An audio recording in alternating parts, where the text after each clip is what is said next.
Já podem começar, a sala já está aberta. Boa noite a todos que nos honram aí com a participação nesse evento, que contamos com a presença dos nossos amigos aqui na bancada digital, o Marco Aurélio Vituso e o Guilherme Werner. Hoje vamos falar das tendências para empreendimentos imobiliários no Vale do Paraíba no pós-pandemia, né? Esse tempo que está tão incerto, né, na nossa economia, na nossa região, enfim, no mundo todo. Nos acompanhando aqui, como eu disse, nós temos o Marco Aurélio Vituso, diretor técnico de tecnologia e sustentabilidade e novas tendências aqui da Regional. Dou boas-vindas também ao Guilherme Werner, sócio consultor da Brain, especialista em planejamento e gestão de negócios pela FAI Business School, tem ampla experiência nas áreas de gestão e planejamento estratégico, pesquisa de mercado, incorporação de edifícios e desenvolvimento. Já atuou diretamente em estudos de mercado imobiliário em 25 estados brasileiros. Hoje, aqui na nossa live, nós teremos uma apresentação do Guilherme com dados da Brain, uma parceira de todo o mercado imobiliário, de todas as empresas, inclusive as nossas empresas aqui da região. Ele fará uma apresentação de 15 minutos falando de tendências para empreendimentos imobiliários. E aí, na sequência, nós abriremos para perguntas aos nossos convidados, né, que estão nos prestigiando aqui nesta live. E aí a ideia é bater um papo aí sobre o mercado imobiliário, de uma forma bem tranquila aqui, mostrando aqui para o nosso público em que pé estamos aqui na nossa região, principalmente focando a nossa região do Vale do Paraíba, né? Não só São José dos Campos, mas Taubaté, até todo o Vale do Paraíba, né? Eu vou pedir aqui para o nosso amigo aqui, colega da bancada digital aqui, o Marco Aurélio, fazer as suas considerações iniciais, e depois aí nós vamos para a palestra do Guilherme. Marco, com você a palavra aqui, Marco, por favor. Boa noite a todos. Obrigado aí, Paulo, pelo convite. Primeiro, para iniciar como diretor do Secov, no início do ano, pela palestra agora, um assunto que eu gosto bastante, tendência, né? Ainda mais nesse período aí que parece que as coisas mudaram e mudaram bastante, né? Desde taxa de juros até lazer, apartamento e tudo mais. E é um prazer aí estar com vocês. Guilherme, obrigado aí. É um prazer estar com você. Guilherme já é um parceiro antigo, conheço há algum tempo, recomendo. E é isso aí, vamos debater um pouco aí do que vem. Tá bom, viu, Guilherme? A palavra está com você agora para suas considerações iniciais. E eu pediria já para você já iniciar a sua apresentação. Fique à vontade aí, por favor, Guilherme. Obrigado, Paulo. Obrigado, Marco. Prazer estar com vocês, com os demais amigos aí de São José dos Campos e de todo o Vale que nos acompanham. Sempre muito bom estar com vocês. Uma pena que não presencialmente hoje, mas esperamos aqui no futuro breve poder fazer esse evento aí, todo mundo junto, para que o network seja mais rico ainda, né? Então, hoje a ideia nossa é falar alguns dados que a gente tem coletado ao longo da pandemia, entendendo aí o que um consumidor de imóveis está procurando, entendendo como o nosso mercado está posicionado hoje perante a economia brasileira, né? E discutir alguns pontos específicos para os produtos aí no Vale do Paraíba. Então, algumas tendências que a gente imagina não só para o Vale, mas como para o interior paulista como um todo. Novamente, agradeço aí o convite. Vamos já, então, ao que interessa. Vamos compartilhar, por favor, a ideia é que haja debate, né? Então, não só o Marco como o Paulo, que vão poder fazer as interferências, mas todos que estão nos acompanhando aí podem se manifestar pelo chat, enfim, tá? A ideia é que seja o mais interativo possível. Foi a tela aí, gente? Ainda não. Foi. Tá carregando aqui, vamos lá. Só em um slide, para quem eventualmente não conhece a Brain hoje é uma empresa que tem 17, estamos caminhando para a maioridade, estamos caminhando para o nosso 18º ano, já fizemos estudo em 600 cidades, 25 estados, atendemos mais de 35 associações, né, do setor de Sebic, Secov São Paulo, nos honra em ser nossos clientes. A Elo, né, fazemos os dados do loteamento aí também para o interior, além de mais de 500 clientes aí entre loteadores, incorporadores em nossa carteira, né? Antes de começar, deixo o convite aqui para quem quiser mirar o celular nesse QR Code. A gente tem esse canal aqui no YouTube, né? Assim como o Secov também tem um belo de um canal de conteúdo. A gente entende que o conteúdo nesse momento tem que ser muito disseminado e a gente publica muito conteúdo lá semanalmente, né? São 3 a 4 conteúdos publicados por semana entre informações, dados de mercado, webinários, pesquisas, etc. Então fica o convite para quem quiser acessar lá depois. Primeira coisa, eu vou trazer em 3 slides aqui para vocês qual que é a nossa leitura de como o Brasil tem vivido, como o nosso mercado imobiliário brasileiro tem se comportado. Isso com base em quê? Isso com base na pesquisa que nós fazemos para a Sebic, que conta muito com o apoio do Departamento de Economia, na pessoa do Celso, aí do Secov, né? Onde a gente consolida um painel nacional de indicadores nacionais do mercado imobiliário. São 150 municípios que estão contemplados aqui, né? Isso representa quase 60% do PIB brasileiro. Então, eu quero mostrar em 3 slides qual que é a nossa leitura hoje do mercado, né? Essa linha aqui, laranja, isso aqui são as vendas acumuladas em 12 meses no nosso mercado brasileiro. Aqui está Belém do Pará, aqui está Manaus, aqui está Curitiba, aqui está Porto Alegre, aqui está Florianópolis, aqui está São Paulo, está Rio, está todo mundo aí.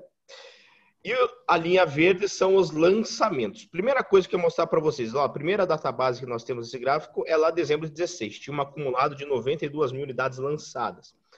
Viemos um processo de crescimento. A partir aqui de dezembro de 18, vocês veem que havia, né, um forte acréscimo aqui no volume de lançamentos. Chegamos a bater lá 174 mil unidades lançadas no acumulado em 12 meses. Que são só unidades residenciais verticais, só apartamentos. Tá? A partir ali, então, portanto, de março, nós caímos para um patamar de 146 mil unidades lançadas. A primeira grande lição, por assim dizer, que nós temos aí ao longo da pandemia é que ela afetou muito mais drasticamente os nossos lançamentos do que as nossas vendas.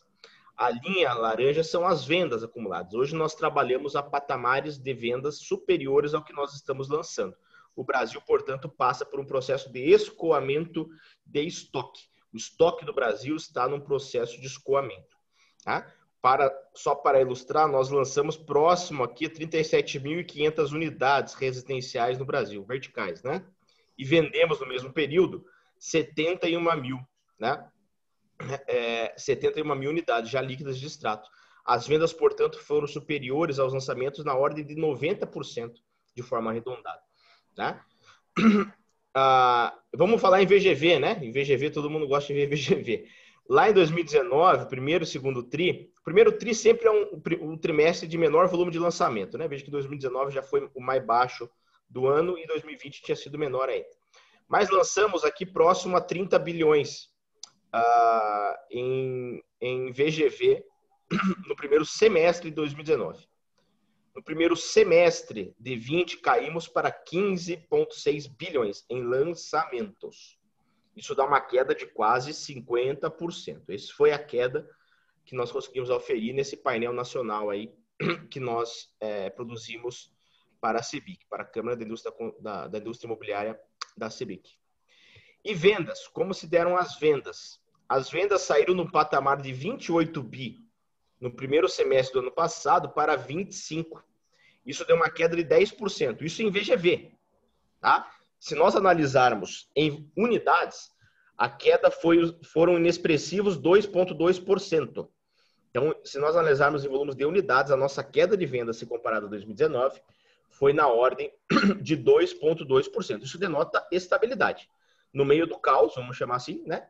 Numa possível recessão de 5 pontos, de 5% no nosso produto interno bruto, o nosso mercado performando a uma estabilidade. Né? Isso decorre de várias razões, nós vamos discutir algumas delas aqui na nossa leitura, isso decorre de várias razões. Passando aqui para a segunda parte, a gente tem feito mensalmente pesquisas com consumidores de imóveis no Brasil inteiro. A gente faz, obviamente, para todos os nossos clientes. Fazemos, na média, 35 mil questionários quantitativos em campo por ano. Tá? Mas isso aqui a gente tem feito ao longo da pandemia para nos dar um norte, para a gente ter um guia de como está se comportando o nosso consumidor. E temos divulgado isso mensalmente. Semana passada divulgamos essa quarta onda aqui. Foram 689 consumidores abordados. Abordados não, desculpa. 689 consumidores respondentes, que possuem intenção de compra. Como que está a intenção de compra? A gente pergunta, qual você quer comprar? Estamos com 40% dos entrevistados com intenção de compra para os próximos 2 anos, para 24 meses. Isso aqui é quem pode comprar no Brasil, 40% almeja comprar. Não necessariamente essas 40% das famílias que querem comprar vão realizar essa compra. No meio do caminho ela pode perder o emprego, no meio do caminho a família se separou, sei lá, se desfez. Pode acontecer muitas coisas. Mas o fato é que nós estamos com 40%, sendo 13% que já estão em busca ativa, estão aí já fazendo atendimento lá com o Paulo, com o Marco, com vocês, estão em busca do imóvel, e 27% que estão em processo inicial, tomaram a decisão e estão tateando o mercado. Tá? Como que está isso por região, Veja, nós estamos aqui aí no Sudeste, eu tô falando do Sul para vocês hoje, eu tô aqui em Curitiba hoje, mas aí no Sudeste estamos falando de 40% de intenção de compra, bem na média brasileira. O Nordeste hoje é o que possui a maior intenção de compra e o Centro-Oeste é menor. Mas o que é mais positivo? Embora nós estejamos bem na média do que o Brasil apresentou nessa quarta onda, é o maior percentual de pessoas que já estão procurando imóvel, de busca ativa. Então, nós estamos com 15% do nosso público aí que está em busca ativa. E como se comportou a intenção ao longo da crise? O Marcelo, nosso sócio, a gente divulgou isso aqui semana passada, ele falou, isso aqui lembra um sorriso, e é motivo para sorrir mesmo. Verdade.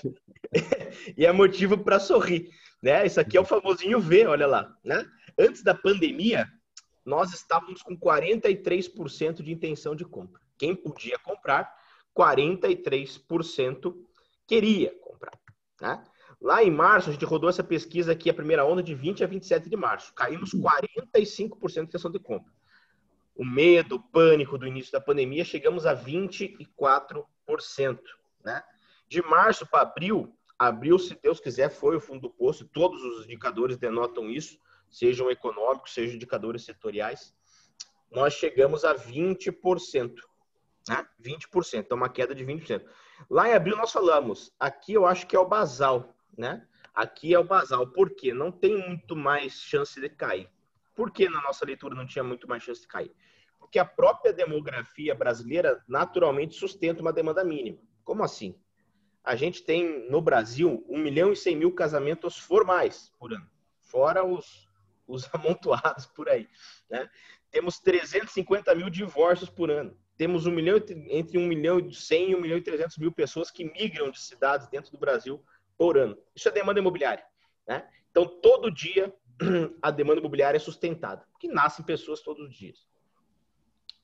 De abril para junho, já esboçávamos uma recuperação, um aumento de 25%, chegando a 25% de intenção de compra. Agora, em agosto, batemos 40%, os mesmos patamares pré-pandemia. Inclusive, foi esse gatilho, esse mote que a mídia usou dessa pesquisa, e divulgou, a própria CBIC divulgou isso, A intenção de compra do Brasil trabalha patamares da pré-pandemia. Nós já estamos trabalhando aos patamares de pré-pandemia em agosto. Se a gente pegar por região, veja que no Sudeste, nós estávamos antes da pandemia com 44, viemos para 25, 22, 24, ou seja, sempre trabalhando um pouquinho acima da média do que a gente viu no Brasil e batendo 40, Hoje no Nordeste, que é 46, que é a principal, e no Centro-Oeste já era uma demanda menor e veio aqui patamar de 30%. Então, veja aqui na região Sudeste como se comportou a intenção de compra. Esse aqui, Paulo e Marcos, isso aqui é um dado legal que a gente pode, inclusive, discutir aí. Né? A gente pergunta lá em abril, junho, julho e agosto, desculpa. O isolamento, a pandemia, interferiu no tipo de imóvel que você quer comprar? Ou seja, você queria apartamento, agora quer casa, você queria um apartamento menor, quer maior, né? Olha lá, 15% fala, interferiu. Interferiu, né? Aí os motivos são diversos, né? Aí a gente pode debater. Mas olha que interessante. Para quem que interferiu? Quando a gente pega esse 15% e desagrega pela renda, naturalmente interferiu para quem pode se dar o luxo de interferir no processo de compra. Como assim? Olha lá, né? É a classe A, 40% de quem ganha acima de R$13.500 falou interferiu. Talvez eu queira uma varanda maior, talvez eu queira mais espaço, talvez agora eu queira uma casa, não queira um apartamento, ou eu queria a casa, agora eu quero um apartamento. Ou seja, ficou muito claro aqui para os amigos, sobretudo os amigos aí que estão nos ouvindo, que atuam no segmento econômico, que o isolamento interferiu muito ou pouco. Por quê? Porque aqui quem manda é o bolso, né? Aqui quem manda é o bolso. Ah, você quer um imóvel maior? Quero. Ninguém, sem consciência, quer morar sempre num 10, num 14, num 20 metros, né? Se a pessoa pudesse morar no melhor local da cidade, no 120, no 150, no 200, assim ela queria. Né? Aqui, então, portanto, na classe mais baixa de até 7.800, ou seja, até nos tetos aqui do programa, o isolamento interferiu pouco. Quando a gente aumenta a renda, ficou muito mais perceptível no que interferiu. Né? Isso aqui é algo interessante, tá? Também para fomentar a discussão aí, Paulo e Marco. A gente perguntou lá em abril, em julho e repetiu em agosto a mesma pergunta. Compartilhamento de ambientes. Muito se falava lá em abril, né? Será que as áreas de lazer compartilhadas vão continuar? Será que o povo vai continuar querendo isso, etc? Na nossa leitura, a gente tem que separar muito bem o que é tendência remota, ou seja, o que é tendência até sair a vacina, do que é tendência do que veio para ficar, né? Naturalmente, talvez uma lavanderia compartilhada hoje teria menor adesão, mas será que daqui a 2, 3, 5 anos também teria menor adesão? Não, tá? A gente viu isso em junho, vindo para 30% só das pessoas que achariam interessantes usar áreas compartilhadas no seu edifício. Em agosto, olha lá. Né? Então, uma volta à normalidade, ou seja, o processo de compartilhamento, a gente conseguiu oferir aqui que, naturalmente, tem pessoas que não acham interessante, não querem compartilhar e não acham interessante ter um ambiente compartilhável dentro do seu prédio, né, onde você vai morar, etc. Mas mais da metade da população já aceita, né, novamente, pensar nisso. Tá? Aqui a gente colocou o que o povo tem buscado, né? Muito tem se falado de uma maior migração para o imóvel horizontal, mas a gente vê uma penetração de apartamento dentro do que é comum e do que a gente sempre viu. Quando a gente vai para a capital, a procura por apartamento, a procura primária. A gente sabe bem que as pessoas às vezes almejam isso aqui, mas por falta de capacidade de renda, ela acaba caindo aqui, né? Então, a procura primária em capitais é de 39%. Em não capitais, 25% para apartamentos. Tá? Terrenos em não capitais figuram como a procura para 14% dos entrevistados. E um último slide aqui para falar de gráfico, e depois eu tenho alguns slides de tendência. Essa apresentação aí, depois vocês podem compartilhar ela, isso aí é para vocês. Eu passo aí para o pessoal circula para vocês a apresentação. Né? Mas a gente perguntou, na compra do seu futuro imóvel, você está procurando imóvel agora, né?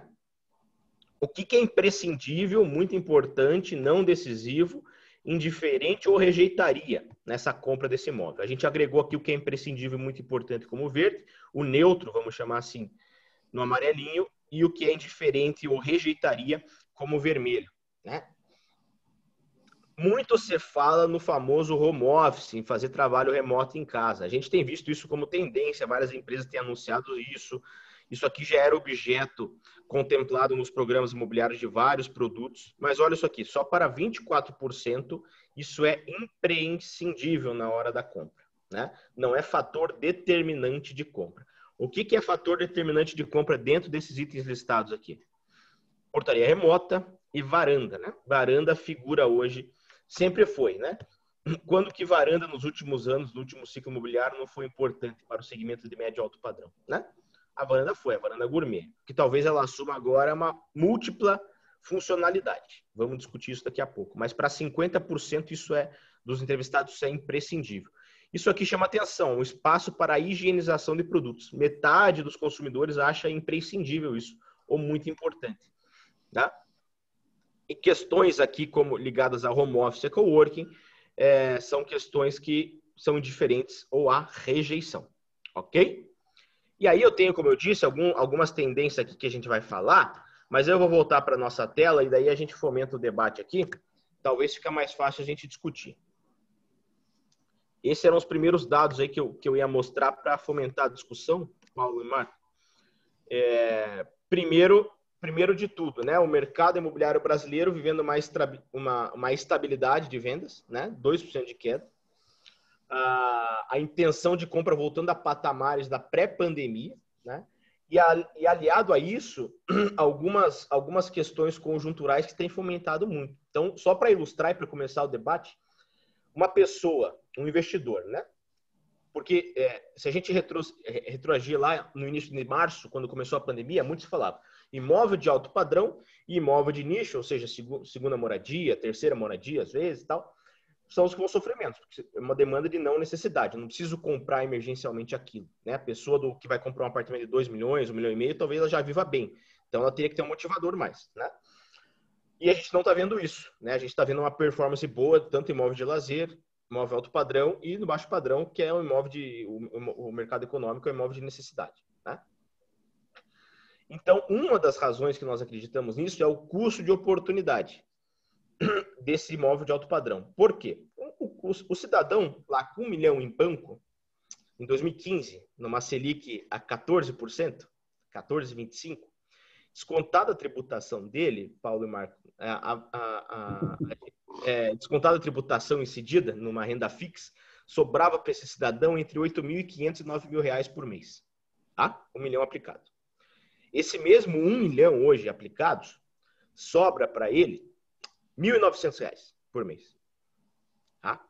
Então, aí temos dois fenômenos que têm muitas vezes sustentado as vendas do alto padrão e também vendas ligadas a investimento. O custo de oportunidade, ou seja, aquele cara que já mora bem, está vendo o dinheiro dele derreter no banco, nunca viveu tanto em casa, família em casa, filho em casa, etc, etc. Tudo bem, se o dinheiro não está me remunerando de forma satisfatória, vou injetar em algum ativo imobiliário, né? A gente estava falando até antes aí, né, Marco? A moeda forte, né? Para eu morar, né? Porque agora o dinheiro já não está mais rendendo lá. Ou não. Ou eu vou tirar esse 1 milhão do banco, vou comprar 4 apartamentos de 250 mil como investimento, ainda que eu fique vacante 50%, onde dos 4 eu loque 2, esses 2 já vão me dar uma remuneração superior à renda fixa, né? Então, só como primeiro ponto aí, essa Selic lá, 2%, né? Possivelmente chegando a 1,75 no final do ano, muitos acreditam nisso, fez com que o dinheiro saísse do banco, né? E um destino natural em período de estabilidade é o imóvel, né? Onde a bolsa está uma oscilação grande, enfim, voltou a patamares do que já estava também, mas tem uma oscilação maior. O imóvel acaba sendo esse destino natural desse investidor, seja para moradia, que daí ele entende como custo de oportunidade, ele tirar o dinheiro do banco e comprar, seja para investimento, né? Então, esse era um dos pontos aí para a gente ilustrar o debate.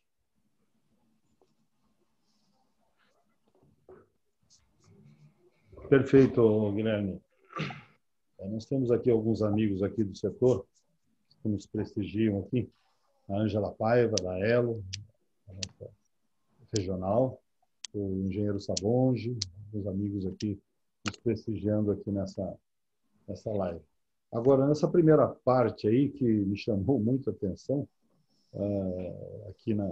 até eu vi um artigo aqui do nosso presidente Basílio Jafé na revista Secov deste mês, né? Ele fala lá naquela questão do home suite, né? 3 pontinhos, office. O lar docilar de antigamente e o lar docilar de hoje, que a pessoa fica muito mais tempo dentro de casa e ele tem que ter ambientes adequados para poder trabalhar, tanto com tecnologia quanto num lugar mais arejado e que ele vai passar mais tempo, né? Então, realmente, me chamou a atenção tanto no artigo quanto na sua apresentação, que isso veio para ficar, né? É. Agora sim, eu vou colocar a primeira questão assim, acho que é até um anseio assim de todo empresário. Ele quer saber como é que você acha aí do segundo semestre que tá, nós estamos já há 2 meses, né, já no segundo semestre. O que você acha do resto do ano aí? O que você acha que vamos, ou seja, aquela pergunta que é difícil responder, eu vou fazer para você, né? Posso lançar tranquilo nossos empreendimentos? Teremos mercado nesse ano? Se for possível, falar de 2021 aí também. E que vocês, pelos dados que a Brain tem em mãos, né, ela tem uma visão muito melhor aí do que esse achismo nosso de mercado, né? O Paulo, isso é um ponto positivo que nós vivemos hoje nessa crise, se comparado à crise de 15 e 16, tem vários pontos diferentes que nos fazem entender que nós estamos melhor posicionados agora, né? Já falei de um, que era a Selic a 14, agora está 2, né? Isso fomenta muito. A queda na taxa de juros, a regulamentação de distrato. Então, tem vários fatores. As empresas estavam bem mais inchadas lá atrás. E um dos fatores era o volume de estoque, né? Os grandes centros urbanos, e aí não era diferente, estavam muito estocados ali em 15, 16, né? E hoje não. Então, hoje, os volumes de estoque estão muito baixos, a verdade é essa, né? Os volumes de estoque estão baixos conjunturalmente. É claro que, às vezes, para um tipo de produto, para uma região, tem um volume maior. Então, isso com essa intenção de compra razoavelmente boa e, na verdade, muito boa, a 40%, abre brecha para novos lançamentos. Então, a gente acredita num segundo semestre, onde uma Selic não vai cair mais ainda, né, onde os níveis de estoque tendem a se manter ou cair, né? A gente acredita em possibilidade de lançamentos, dada a escassez de estoque. Então, você vai para todas, a gente mapeia Joinville, Uberlândia, interior todo, São Paulo, Rio, Goiânia, Manaus, Belém, Recife, todas as cidades que a gente vai, os níveis de estoque muitas das cidades estão trabalhando ao menor piso de estoque já visto na cidade. Né? Então, esse é um fator muito bom. A única cautela da nossa leitura é que quando essa virada de chave ocorrer, a gente não viva um processo de super oferta, porque naturalmente tem muito empreendedor com projeto no bolso pronto para sair, né? Então, a gente tem que ter essa cautela, né? Em São Paulo, capital mesmo, né? Tem muita gente se fala entre 20 e 25 unidades aprovadas que não foram ao mercado, né? Então, imagine, ao momento que isso virar a chave, o risco de a gente gerar uma super oferta. Então, essa é a única cautela. Mas o cenário é favorável a lançar, seja pelo cenário econômico, de uma taxa de juros baixa, de uma Selic baixa, seja pelos volumes de estoque que a gente está vendo, e principalmente pela intenção de compra.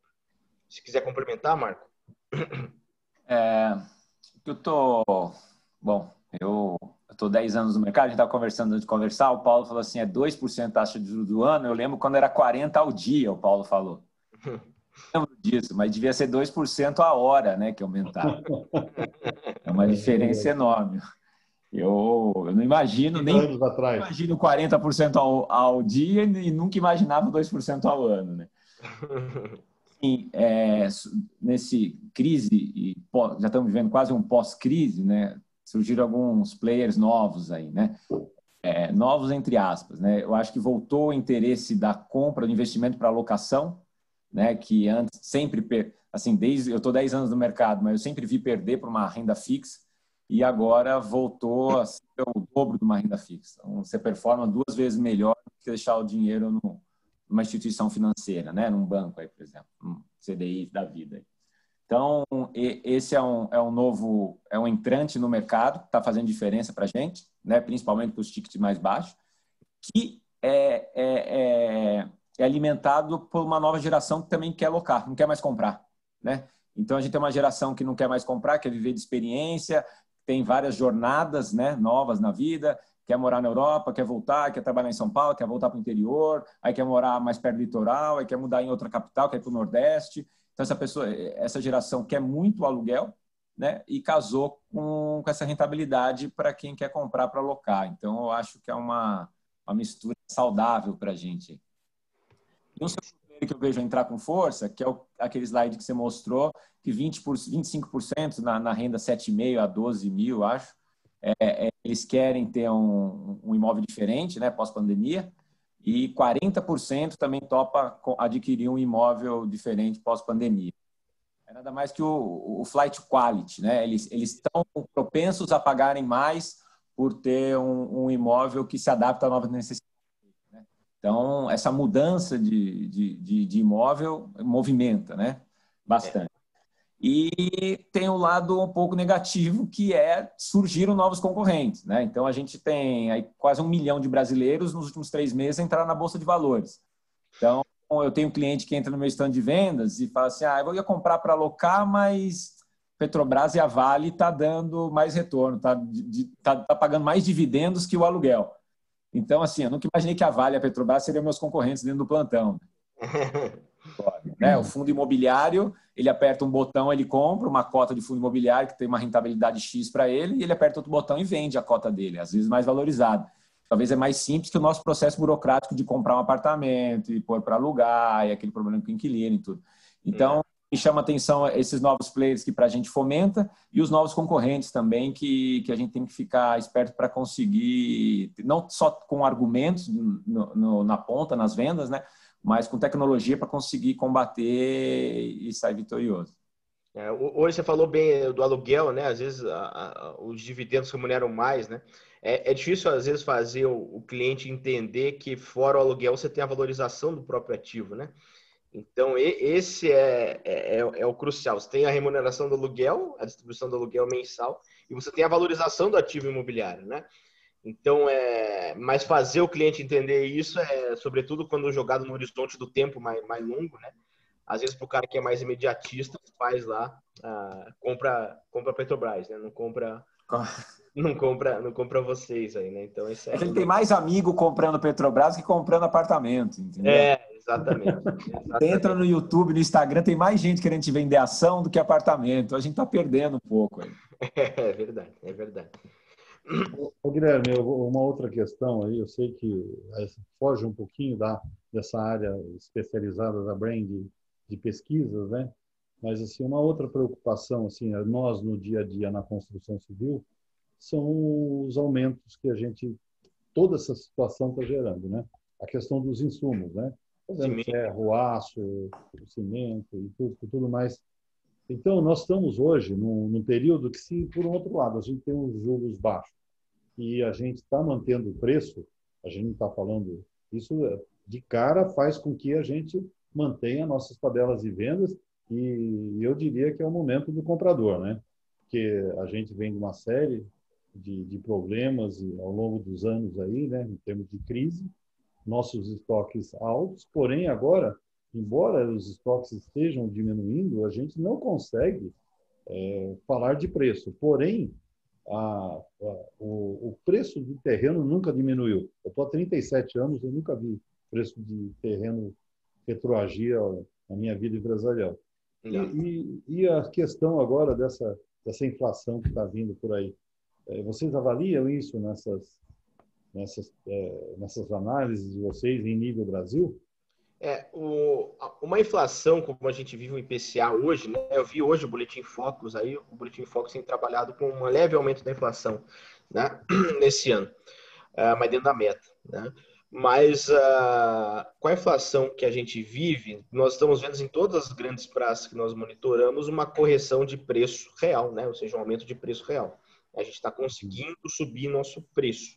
Isso é a média Brasil. É claro que para aquele empreendedor que está um estoque pronto, que está sofrendo um pouco mais, tem uma pressão de preço a menor. Mas, a grosso modo, o nosso preço está sendo corrigido acima da inflação, né? E aí, eu vi hoje uma reportagem, salvo engano, ontem, né?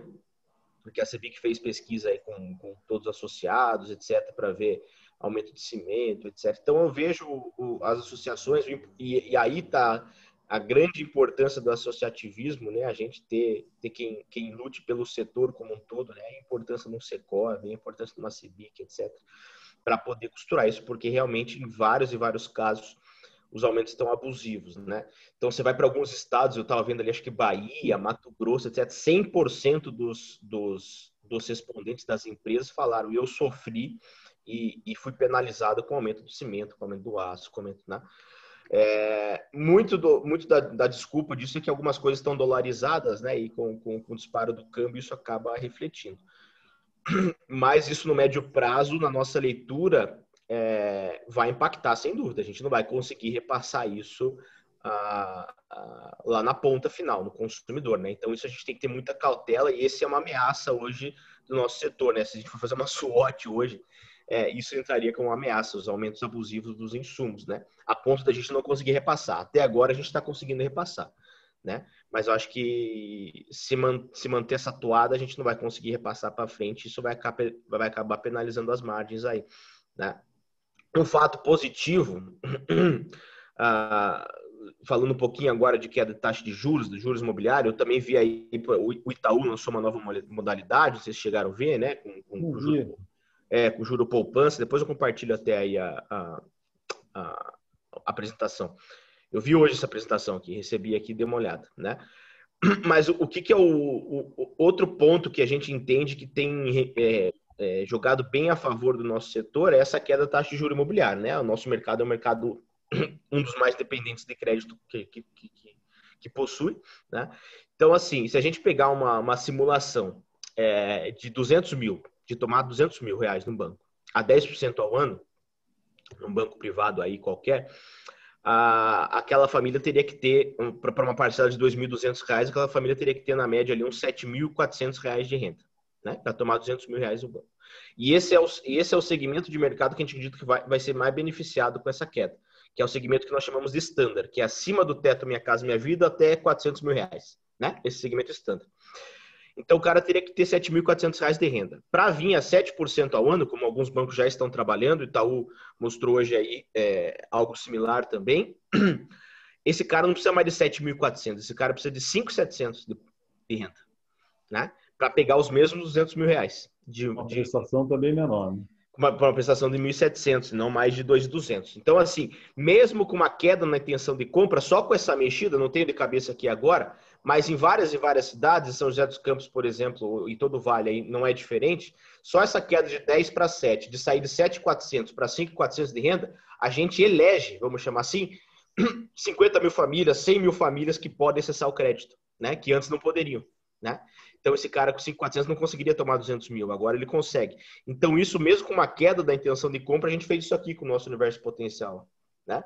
Com essa queda de 3 pontos percentuais, a gente coloca 80 mil famílias, 100 mil famílias a mais que podem acessar esse crédito na cidade, né? Então, isso é algo muito positivo que compensou ao longo do período mais agudo da crise esta queda de intenção de compra que eu mostrei há pouco, né? Eu vi o Guilherme também numa entrevista da Embrainc, dizendo lá que a cada 1 ponto percentual nos juros que desce, 200 mil famílias se tornam elegíveis a tomar crédito imobiliário. A Embrainc soltou isso aí, está fazendo... É isso aí, é a mesma relação, é isso mesmo. Né? Então, é incrível isso, né? Porque o impacto é muito grande, né? Exato, você vai para uma cidade você tem os campos são 30 mil famílias, 20 mil famílias, entendeu?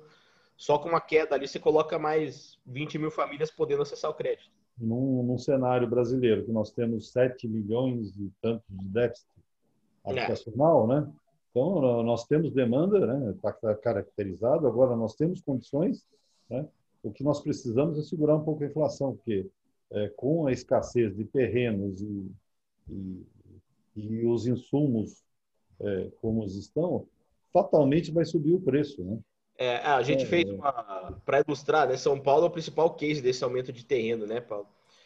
A gente fez a pedido do valor econômico, eles pediram para a gente fazer um levantamento com as empresas de São Paulo para ver o que elas falavam de aumento de terreno, né? Em janeiro a gente fez isso. Né? A gente conseguiu ver ali na área do remanso, enfim, nas áreas mais valorizadas, nos eixos urbanos e tal, um aumento de 30% a 35% no preço do terreno, né? De acordo lá com as 30 principais incorporadoras da cidade. Né? Então, imagina o quanto isso impacta lá na ponta, né? A gente não consegue repassar. Aliado a isso, o próprio CEPAC lá, os leilões CEPAC trabalhando a patamares altíssimos, a gente não consegue repassar isso para o consumidor, né? Então, esse aumento do preço de terreno é algo que a gente tem que monitorar bem. Toda a cidade tem sofrido isso. Né? Esses CEPACs lá, que nós chamamos de outorga. Outorga, né? Outorga onerosa. E tem mais um dado da Embrainc que eu acho que é interessante também. compartilhar aí com os nossos colegas, né? A Abrainc soltou também o custo da burocracia, né? Então, nós estamos naquele limite tênue, que não dá mais, né? A burocracia chega a onerar o preço do imóvel, em média, Brasil, tá? Uns lugares menos, outros mais, em 12%, segundo a análise da Embraer, principalmente na cidade de São Paulo. Aí você se soma mais a outorga ou CEPACs de São Paulo, né? Então, o preço do imóvel hoje ele está inchado de algumas coisas, né? Porém, ele está pressionado, né? Por esse momento que nós estamos vivendo, de baixa do estoque. Então, e aí, por outro lado, está vindo uma demanda muito grande em função da taxa de juros ser menor. Olha só o cenário que nós temos, né? Então, fatalmente, a gente pode dizer que se isso não se equilibrar, né, continuar como está, nós teremos aí um aumento do valor de imóvel no médio prazo, né? Esse é um ganho que a pandemia tem que nos dar, né? A desburocratização. Então, aquele processo de digitalização que a gente fala muito, né? Muito aliado a esse processo de desburocratizar, né? Seja na questão de cartório, seja na questão de venda. Então, essa digitalização dos processos que muito tem se falado, tem que servir também nessa desburocratização, né? Isso também tem que ficar no poder público, tem que acompanhar essa digitalização de modo que nos desburocratize o processo, né? Algumas semanas atrás, nós pegamos todo o nosso land bank e rodamos viabilidade atualizada de todos, né? Porque assim, tem algumas coisas novas que a gente nunca tinha enfrentado na cidade, outorga, PGT,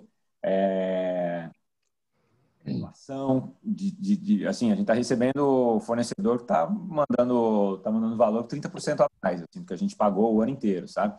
Concreto, de um dia para o outro, 7%, aço pedindo 5%, isso onera demais, né? E aí a gente tinha patamares aí de médio, né? Empreendimentos de classe média, assim, na faixa de 4,5, não dá para lançar a menos de 5,300, né? Então, acabou esse patamar de 4, 4,5, pelo menos em São José, né? Então, é entre 5 e 5,5 para médio, e alto, o piso tem que sair de 7,5, senão vai tomar prejuízo lá na frente, né? Vai vir a inflação e vai vir forte. E eu acho que a INCC não vai conseguir acompanhar, né? O que aconteceu? A indústria, a construção civil, muitos fornecedores, produtores de material, de insumo, muitos fecharam, né? Às vezes está uma concorrência desleal, tem fornecedores sozinhos. Às vezes, eles estão tendo que se reestruturar e, para conseguir pagar essa conta, o valor dos insumos subiu demais. Assim. Então, não tem jeito. Vai mudar o patamar de preço, sim. Até porque São José está bem defasado, né? Você pega cidades com 200, 300 mil habitantes, que você pega uma classe média alta, já está 7 mil, 8 mil. A gente difícil consegue praticar isso aqui. Então, não tem como mesmo. Médio alto aqui vai ter que partir do 7,5 e o médio de 5,5 para ficar saudável, sabe? A questão central que a gente brinca é que tem que combinar com os russos, né? Igual o Garrincha dizia, tem que combinar com os russos. A gente tem que combinar com o cliente agora, né? Exato. É igual o Garrincha falou, né? Igual o Garrincha falou. Falaram, Garrincha, você vai lá, então eu tava lá dando a lição pra ele, você sabe a história, né? Você vai lá, passa pra cá, tal, passa pra lá, você dribla o atacante e faz o gol, né? Eles vão jogar contra a Rússia. Daí o Garrincha falou, tá bom, professor, mas vocês combinaram com os russos lá que vai dar tudo certo? Então a gente tem que combinar com os russos, né? Será que esse aumento de preço aí a gente vai conseguir repassar? Essa é uma questão crucial, sobretudo para 2021, aí, que a gente tem que deixar no radar, né? O quanto a gente vai conseguir repassar, né? Porque teve perda de renda ao mesmo tempo, né? Quer dizer... Essa é uma questão, assim, ali eu não mostrei os dados, mas quando a gente analisa quem desistiu de comprar, que teve muita gente que desistiu, né? Ou postergou, quando a gente fala, e eu sei que isso talvez é uma realidade também local, pensando na indústria agora, né, Paulo e Marco? Quando a gente fala no segmento mais econômico, quem desistiu de comprar é por perda de renda, né? Seja por demissão, seja por suspensão de contrato, redução de jornada. Ou o cara que era o Uber, que ganhava 3, 4 mil e agora tem um volume menor de viagem, o cara tá ganhando 2,5. Perdeu renda, embora ele tenha a ocupação dele ainda. E quando a gente vai para o alto padrão, o cara que desistiu, ele desistiu quanto à incerteza sobre a duração da pandemia e os reflexos da pandemia na vida dele. Ainda ele não perdeu renda. Então, esse cara, quando 60% de quem ganha acima de 13,5, daqueles que desistiram, falaram, eu desisti por uma conta de incerteza. Ou seja, quando as coisas passarem, esse cara possivelmente volte ao jogo mais facilmente. E o cara que perde a renda, não, né? Então, até ele se recolocar, etc, é mais complicado. Então, no segmento econômico, embora ele seja muito resiliente, porque é uma demanda de necessidade, é uma demanda que o cara continua casando, continua tendo filho, vai ter que sair do aluguel, vai ter que parar de morar com a sogra, sei lá, esse cara precisa comprar, mas esse cara só compra se ele tem uma estabilidade mínima de renda, né? E isso é preocupante em alguns setores, algumas indústrias, né? Legal. Vai abrir para perguntas aí? Pode, pessoal, então tem mais slide. Pode entrar, já abri para perguntas. Então, nossos parceiros aí que quiserem entrar aí, nós temos alguns minutos ainda, tá?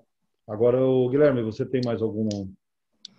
A gente listou aqui algumas coisas que a gente acredita. Primeiro ponto, né? Falar de tendência, que era o título, né? Mas como chamariz comercial aí das lives, a gente fala muito em tendência, né? O fato é que ninguém tem bola de cristal, né? Para começar, não dá para planejar daqui a 4, 5 anos, né? Eu brinco que o slogan da Band News é sempre muito verdadeiro, né? Em 20 minutos tudo pode mudar. O Brasil é isso mesmo, né? Mas a primeira coisa assim, as pandemias que a gente passou, se a gente olhar a história, ela não mudou drasticamente a concepção de cidades. As pessoas vão continuar, o crescimento das cidades vai continuar orgânico, natural, como estava até então. O que mudam são hábitos, né? Talvez, sei lá, a gente continua usando máscara mesmo com a vacina. Tem gente que vai usar, talvez, não sei, né? Vai continuar com álcool em gel no bolso. Isso aí muda, né? Mas a concepção de cidade em si, a gente não acredita que mude, né? Inclusive com a própria gripe espanhola, não mudou a concepção de cidade. Então, falar de tendência, a gente tem que separar muito bem o joio do trigo do que eu falei ali antes. O que é tendência remota do que é tendência que veio para ficar. O home office, o coworking, por exemplo, é algo que já existia antes de fevereiro, né? Talvez agora, daqui para frente, fique mais evidente. Mas como que eu coloco um home office onde 55% das vendas do Brasil é do padrão econômico? Do Minha Casa Minha Vida, agora Casa Verde e Amarela. Onde que eu coloco um home office num apartamento de 42 metros? É em cima da mesa da sala, né? Da mesa da cozinha, é no sofá, né? Então a gente às vezes fica falando em home office, divagando muito, mas no fim do dia a gente tem que entender o perfil do nosso produto, né? Então home office a gente acha que veio para ficar, mas a gente tem que entender que a realidade brasileira nem sempre vai conseguir abraçar essa tendência, né? Outro ponto é a própria sustentabilidade. A gente também via em produtos aí, não sei como vocês trabalham aí, né? Um apreço maior a aspectos sustentáveis nos produtos. Né? Mas muito se falava em, eu vou fazer uma certificação LEED, eu vou fazer isso, vou fazer o uso de água, mas isso no final do dia custava mais para o cliente, né? Então a gente acredita muito daqui para frente no uso da sustentabilidade, mas como forma de economizar, né? Então, onde o sistema de reuso de água talvez não desonere ali uma taxa condominial em 20%, 30%. Então, isso sim a gente acha que a gente tem que amadurecer bastante. E não a sustentabilidade por si só, que no fim do dia não vai trazer nenhum benefício financeiro. A gente sabe da importância de prezar por sustentabilidade, mas isso lá para o comprador a gente vê que isso tem que ter algum benefício financeiro, né? Então, essa é outra tendência aí que a gente acredita, não sei como vocês veem isso aí para a região. Perfeito.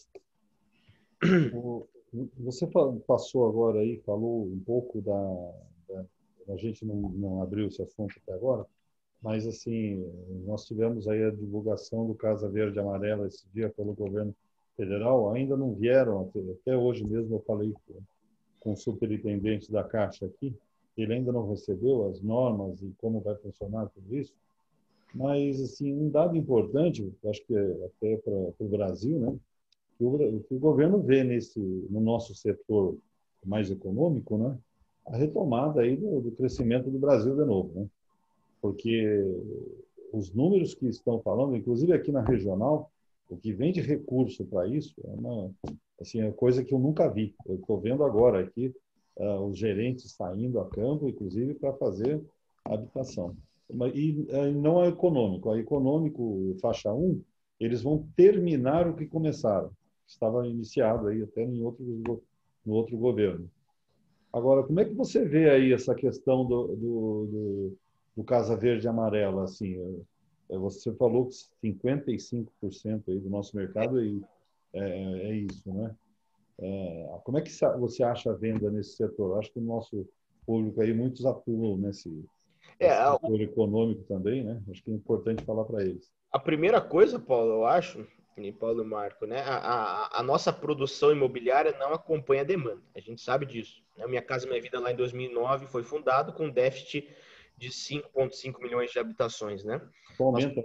nós produzimos quase 6 milhões de unidades, de forma arredondada, não sei exato aqui de cabeça, mas quase 6 milhões de unidades em 10 anos, até o final de 2019, e o déficit bateu 7,7. Ou seja, a nossa produção imobiliária não acompanha a demanda. O problema central não é demanda, né?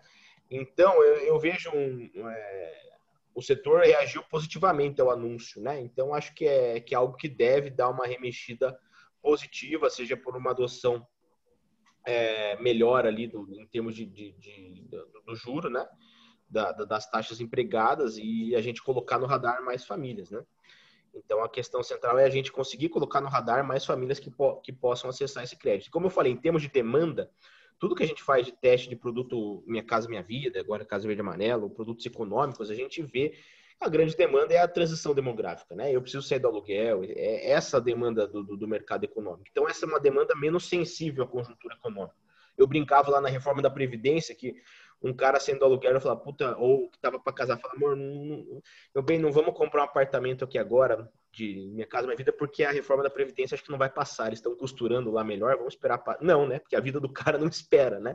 Então, essa é uma demanda menos sensível a essas questões conjunturais econômicas, como o mercado de alto padrão é mais sensível. Então, a questão central é uma demanda menos sensível. A gente só tem que monitorar muito bem a questão do desemprego, né? Então, essa é a principal questão que a gente tem que monitorar para esse mercado. Mas o Casa Verde e Amarelo acho que vem para dar continuidade, o que foi um programa bem sucedido, agora com alguns ajustes, seja em taxa de juros, seja com o objetivo de ampliar aí o número de famílias potenciais a se utilizar do programa, né? E a questão também é funding, né? A gente tem que sempre monitorar o funding disso, né? Então, o FGTS tem que ser usado para o objetivo central dele, né?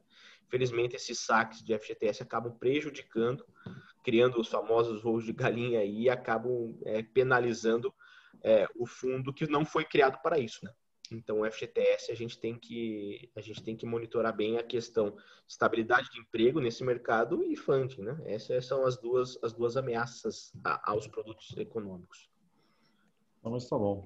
Uma outra colocação que eu faço, né, é a questão aí da diminuição de mercado, né?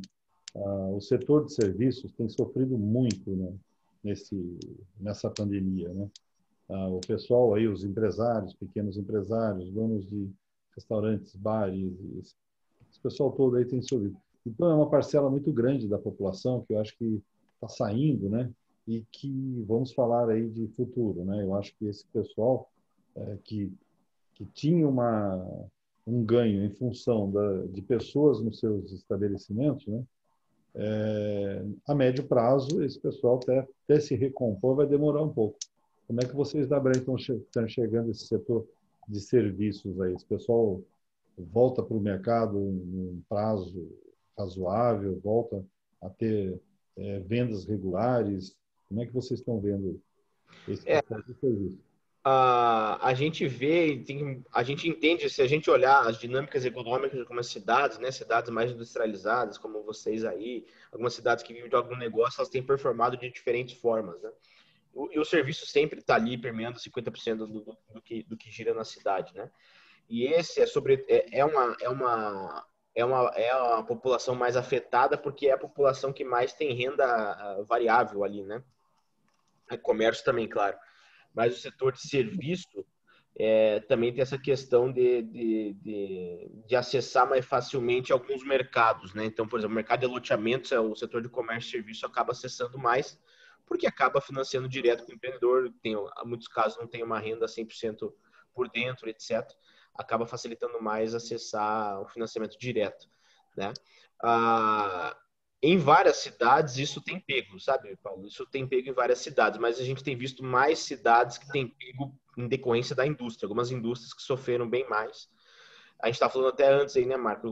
Algumas indústrias que possuem ticket médio bem mais baixo, às vezes a indústria em linha branca, por exemplo, né, que sofreram bastante, e algumas cidades que vivem de indústrias desse tipo, né? Você vai para algumas cidades lá, por exemplo, como Joinville, que tem várias indústrias ligadas a esse setor, né?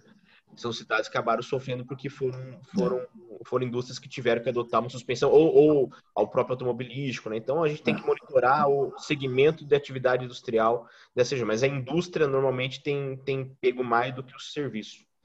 Essa é a pergunta do Alfredo aí, hein? Então, você pegou carona na minha, né, Marco? Nosso amigo Alfredo Freitas, né, dono da imobiliária Nova Freitas, faz uma pergunta aqui para o Guilherme e para o Marco.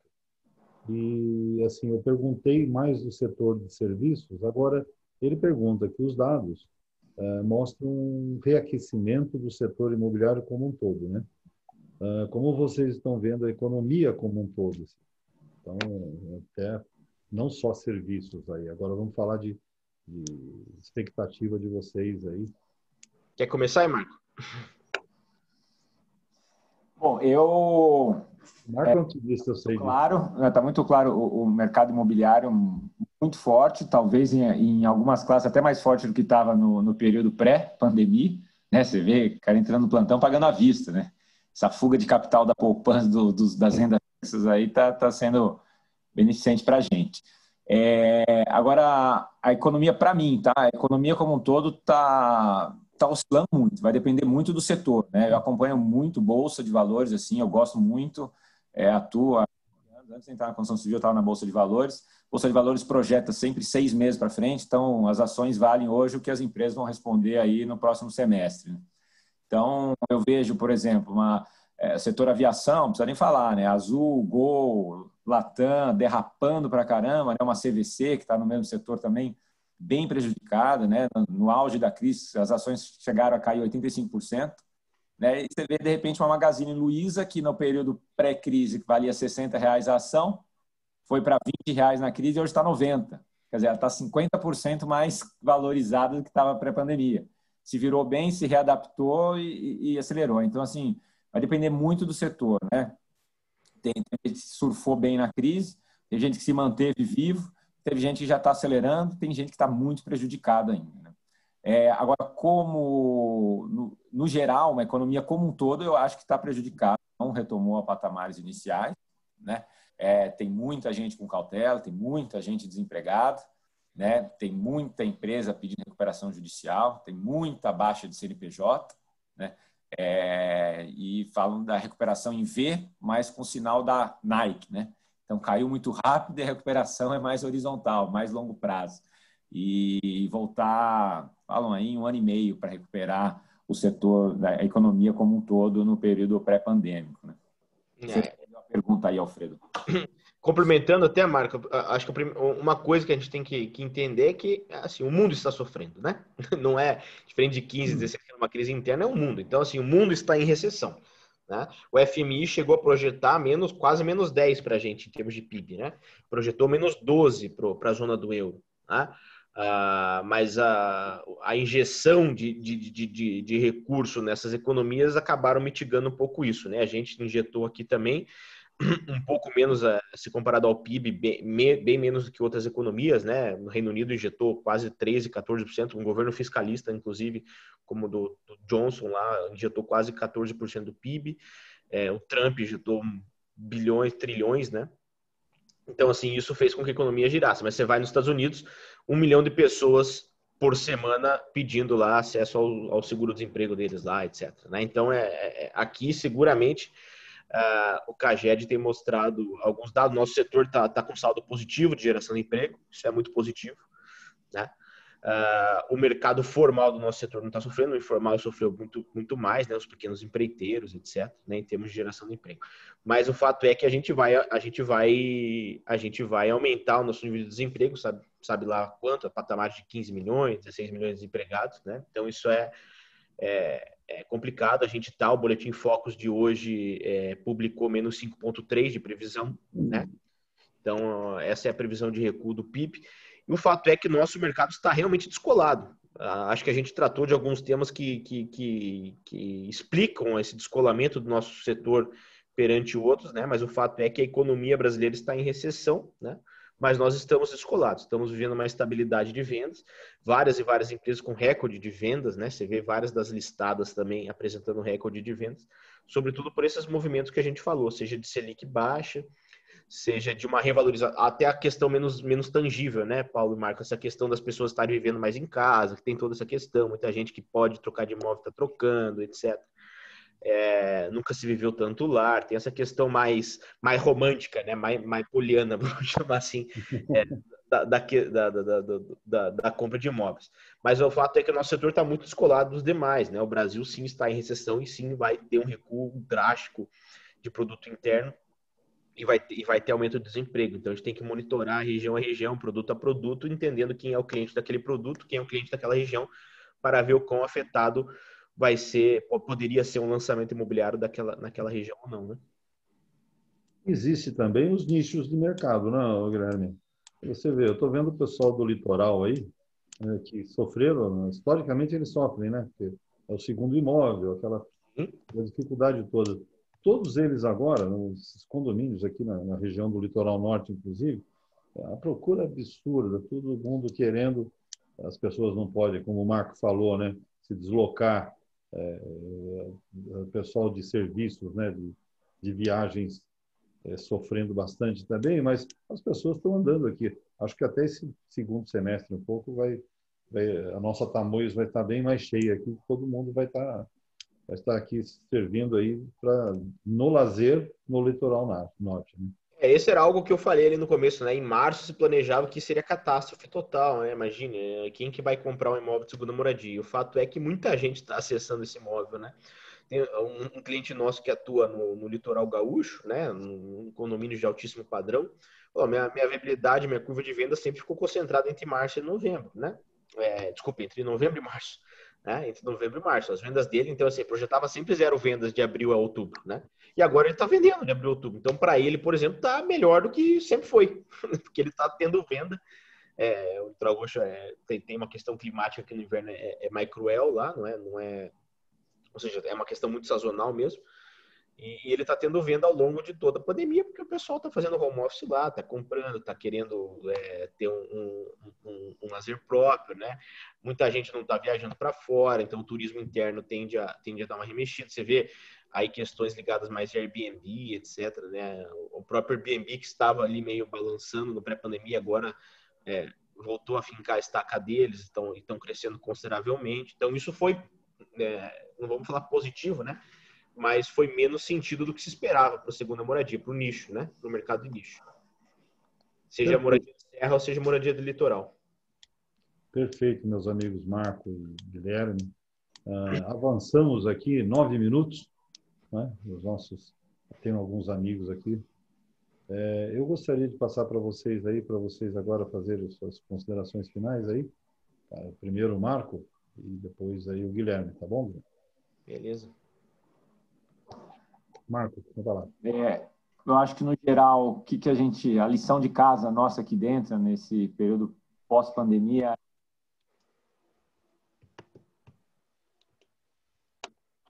Tá sem som, Marco. Ficou no mudo, Marco. Tá no mudo.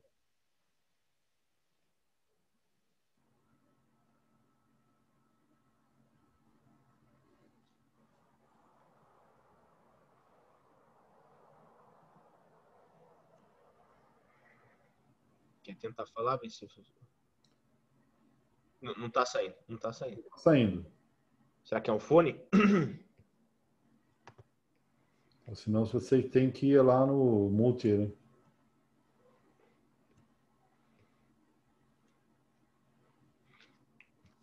Quer que eu vá fazendo as minhas aqui, Paulo, enquanto Por favor, Marco. Guilherme. Depois a gente volta com o Marco. Não, beleza. Então, primeiro agradecer novamente aí a oportunidade, né? Acho que é sempre bom a gente ter esses momentos. Isso é um ponto positivo da pandemia, né? A gente poder ter esses tempos para refletir um pouco mais no nosso setor. E é muito bom a gente refletir com base em dado, com base em certeza e menos em achismos, né? Então, acho que a pandemia também tem ajudado muitos empreendedores a procurar mais dados. E eu não estou falando procurar, Brain, estou falando procurar dados, estudar mais nosso mercado. Né? Nós precisamos ser estudiosos do nosso mercado, né?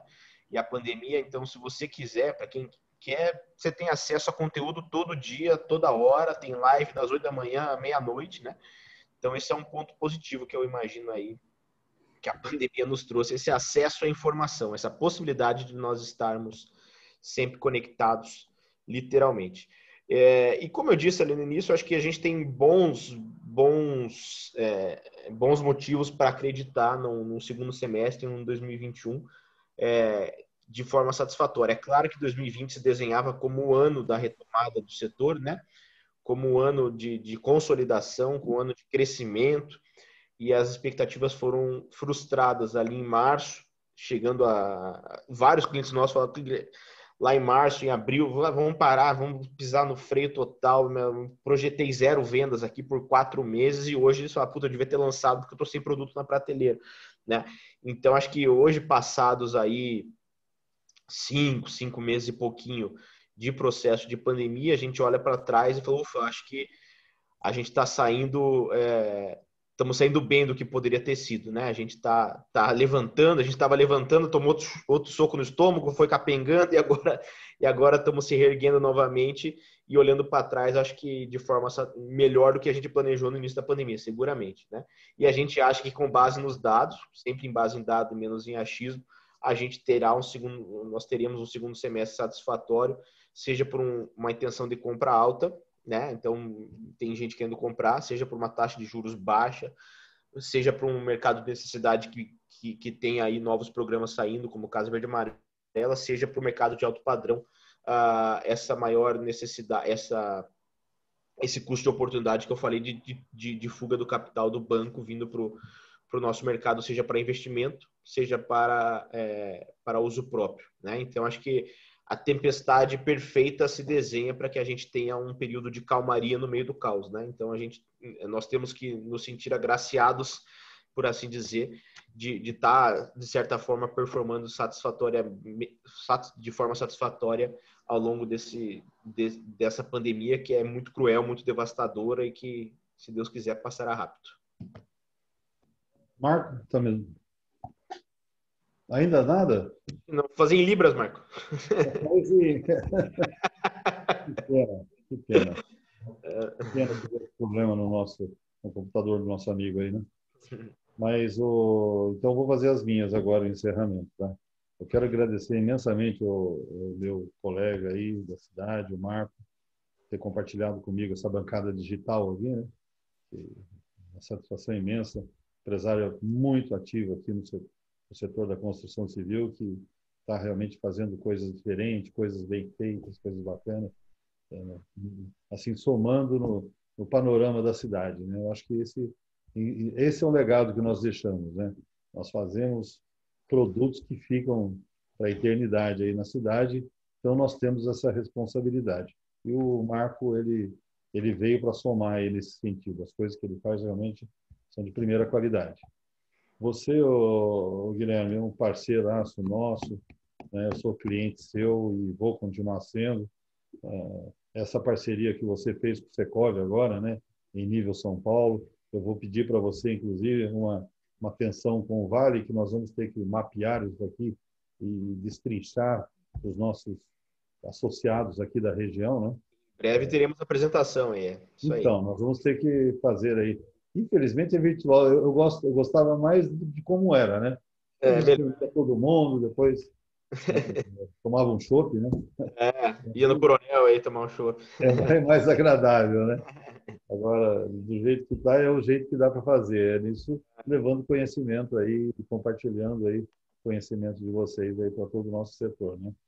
Quero agradecer a todos os colegas, participantes, empresários aí que estiveram conosco essa 1 hora e agradecer realmente da paciência, porque assim, hoje o mercado ele depende dessa troca de conhecimento. Eu acho que mais do que nunca, né, a gente falar abertamente, falar de coração aberto para compartilhar conhecimento, né? Eu acho que isso é muito importante. Tá bom? Agradecer mais uma vez. Marco, voltou ou não? Conseguiu ou não? Que pena, Marco. Mais uma vez. Está convidado para participar na próxima. E você, vindo a São José dos Campos, não deixe de nos procurar, Guilherme. Sem dúvida. É sempre um prazer estar com vocês aí. Tá bom. Um abraço para todos que participaram com a gente. Muito sucesso aí daqui nesse ano, no ano que vem e sempre. Um abraço. Valeu, grande abraço, gente.